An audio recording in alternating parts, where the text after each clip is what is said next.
नमस्कार मित्रांनो, smart study Marathi या यूट्यूब चॅनलवर आपलं स्वागत आहे. हा व्हिडिओ खास करून MPSC करणाऱ्या विद्यार्थ्यांसाठी आहे. तर त्यांनी MPSCचा अभ्यास करत असताना त्यांच्या अभ्यासाचा फायदा NTPCचा अभ्यास करत असताना कशा पद्धतीने होईल हे आपण पाहणार आहोत. तर याची सुरुवात करण्याआधी या व्हिडिओमध्ये आपण काय पाहणार आहोत हे आपण थोडक्यात पाहूया.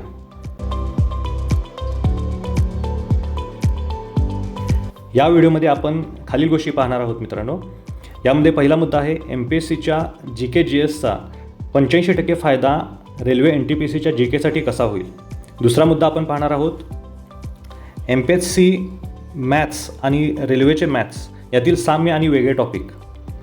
यानंतर आपण पाहणार आहोत राज्यसेवा कंबाईन सरळ सेवा यांचे रिझनिंग आणि रेल्वे NTPCचे रिझनिंग यामध्ये कोणते टॉपिक सेम आहेत आणि त्याचा अभ्यास आपण कशा पद्धतीने करू शकतो, म्हणजे फार कमी वेळामध्ये कशा पद्धतीने अभ्यास करू शकतो आणि रिझनिंग हा टॉपिक एकदम कमी वेळात कसा पूर्ण होईल या गोष्टी आपण समजून घेणार आहोत.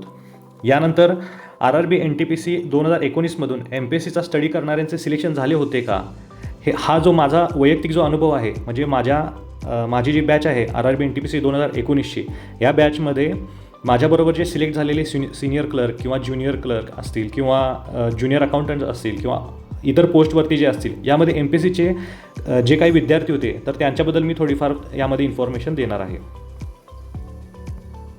यानंतर आपण पुढचा मुद्दा पाहणार आहोत, तो म्हणजे सिलेक्शननंतर MPSCचा स्टडीला वेळ देता येऊ शकतो का, आणि जर वेळ देता येत असेल तर त्यासाठी स्पेशली कोणत्या पोस्ट आपण सिलेक्ट केल्या पाहिजेत फॉर्म भरत असताना. MPSC करणाऱ्यांनी फॉर्म का भरावा हे समजून घेत असताना पहिला आपण सिलेबस पाहणे फार महत्त्वाचे आहे. सुरुवातीला आपण GKचा सिलेबस पाहूया. मित्रांनो, जनरल अवेअरनेसच्या सिलेबसमध्ये खालील मुद्दे दिलेले आहेत. तर यामध्ये मी जसा सिलेबस दिलेला आहे तसा ॲज इट इज तुम्हाला वाचून दाखवतो. यामध्ये पहिला मुद्दा आहे तो म्हणजे current events of national and international importance, games and sports, art and culture of India, Indian literature, monuments and places of India. यानंतर आहे general science and life science. यामध्ये तुम्ही जे सामान्य विज्ञानचा जो स्टडी करता तो स्टडी येतो आणि थोडेफार बायोलॉजीचे जे क्वेश्चन्स आहेत ते थोडेफार जास्त येतात.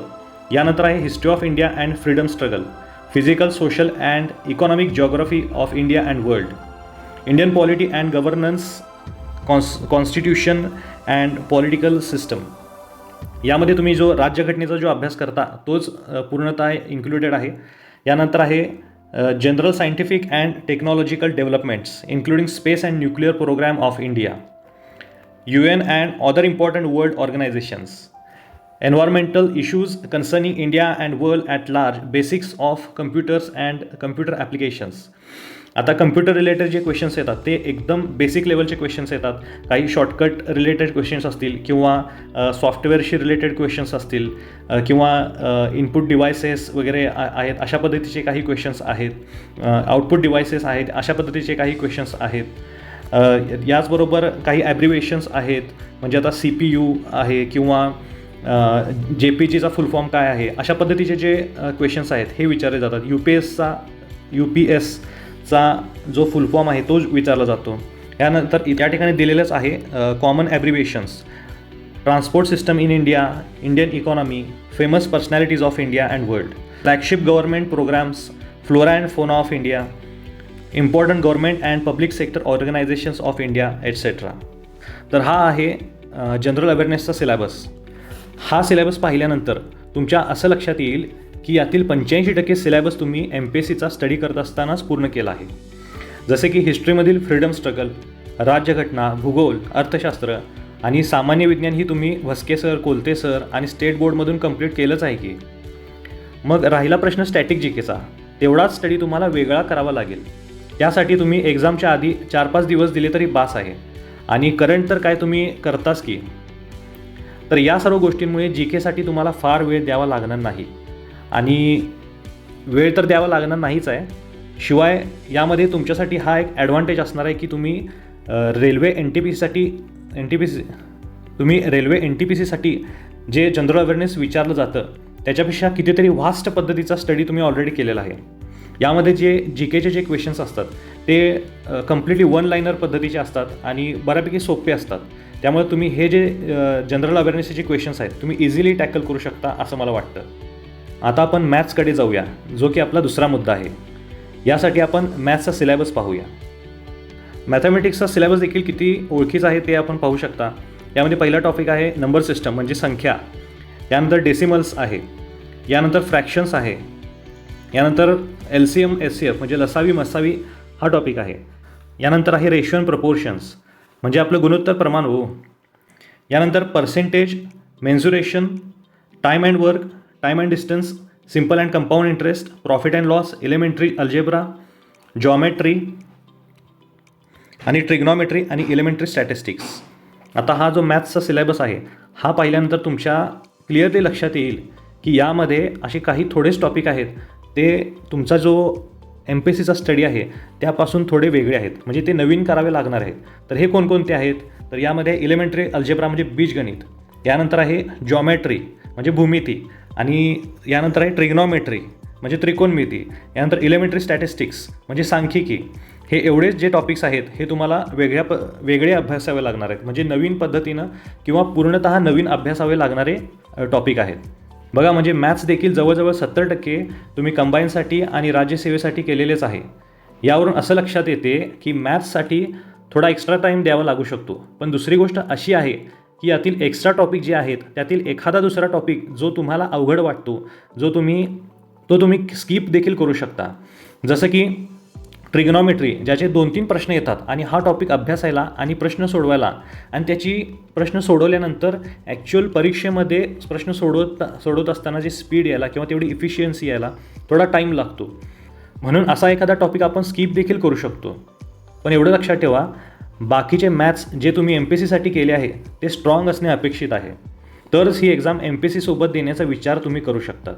यानंतर तुम्ही जर रिझनिंगचा सिलेबस पाहिलात तर लक्षात येईल की हे जे टॉपिक्स आहेत हे आपण MPSC करत असताना, स्कॉलरशिपचा स्टडी करत असताना किंवा सरळ सेवेचा स्टडी करत असताना ऑलरेडी केलेले आहेत. तर यामध्ये कोणकोणते टॉपिक आहेत, तर यामध्ये आहे analogy, completion of number and alphabetical series, coding decoding, mathematical operations, similarities and differences, relationships, analytical reasoning, syllogism, jumbling, Venn diagrams, puzzle, data sufficiency, statement conclusion, statement course of action, decision making, maps, interpretation of graphs etcetera. यामध्ये काही 2-3 topic जे तुम्हाला नवीन वाटतात किंवा ते तुम्ही कधी पाहिले नाहीत किंवा त्याचे कन्सेप्ट कधी तुम्ही क्लिअर करून घेतलेले नाहीत किंवा ते कन्सेप्ट तुमच्या अभ्यासातून कधी गेलेले नाहीत, तेवढ्याच टॉपिकचे फक्त काही ऑनलाईन फ्री व्हिडिओज बघायचे आणि त्याच्या कन्सेप्ट क्लिअर करून घ्यायच्या आणि तेवढ्यावर थांबायचं नाही. त्याचे काही थोडेच आपण PYQ सॉल्व केले की रिझनिंग पूर्ण होते आणि तेही फार कमी वेळेत होते आणि रेल्वेला फार काही अवघड रिझनिंग विचारलं जात नाही. वरील सर्व गोष्टी तुम्ही RRB NTPC 2019चे 3 ते 4 पेपर पाहून खात्री करू शकता, म्हणजे तुम्हाला एक्झॅक्ट डिसिजन घ्यायला मदत होईल. यानंतर आपण आपल्या चौथ्या मुद्द्याकडे वळणार आहोत, तो म्हणजे RRB NTPC 2019मधून MPSCचा स्टडी करणाऱ्यांचे सिलेक्शन झाले होते का? माझे बरेच मित्र आहेत जे MPSCचा स्टडी करत होते आणि ते आता रेल्वेत junior account assistant, senior clerk म्हणून सिलेक्ट झाले आहेत. यात काही असे देखील आहेत जे सरळ सेवेचा देखील स्टडी करत होते, पण त्यांनी वरील गोष्टींचा विचार करून स्ट्रॅटेजी बनवून स्टडी केला म्हणून ते सिलेक्ट झाले. आणि आपला शेवटचा मुद्दा हा आहे की सिलेक्शननंतर MPSCच्या स्टडीला टाईम मिळतो का? मित्रांनो, बरेच जण जे खूप दिवस स्टडी करत आहेत ते कोणती तरी एक पोस्ट मिळवू आणि त्यानंतर MPSCचा स्टडी पुन्हा चालू करू म्हणून रेल्वेचा फॉर्म भरतात.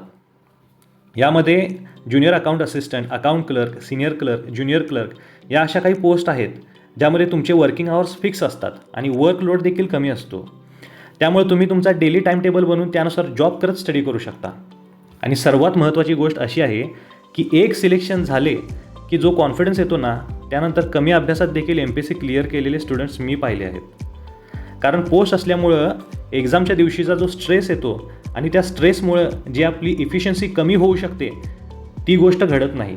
म्हणजेच काय, जो स्ट्रेस येणार असतो तो स्ट्रेस येत नाही. याच्याऐवजी पेपर सोडवत असताना आपल्याकडे एक पोस्ट आहे याचा एक कॉन्फिडन्स वेगळाच येतो आणि त्यामुळे आपली एक्झाम लवकर क्लिअर होते. एवढं सगळं पाहिल्यानंतर जर तुम्हाला असं वाटत असेल की मी समजा RRB NTPCचा फॉर्म भरला तर माझ्या MPSCच्या स्टडीमध्ये मला डिस्ट्रॅक्शन होईल किंवा मी डायव्हर्ट होईन, तर एक छोटीशी गोष्ट करा. फक्त तुम्ही तुमचा जो MPSCचा स्टडी आहे ना तो आहे तसा चालू राहू द्या, पण फक्त फॉर्म भरा आणि फक्त MPSCच्या स्टडीवरतीच फक्त RRB NTPCच्या CBT 1च्या एक्झामला फक्त जाऊन या. आणि तुम्हाला जेवढं काही येतं आहे, जे तुम्ही MPSCच्या स्टडीमधून जे काय तुम्ही शिकलाय ना, तेवढंच फक्त त्या पेपरमध्ये जाऊन तुम्ही तेवढंच ॲक्युरसीने सोडवून या.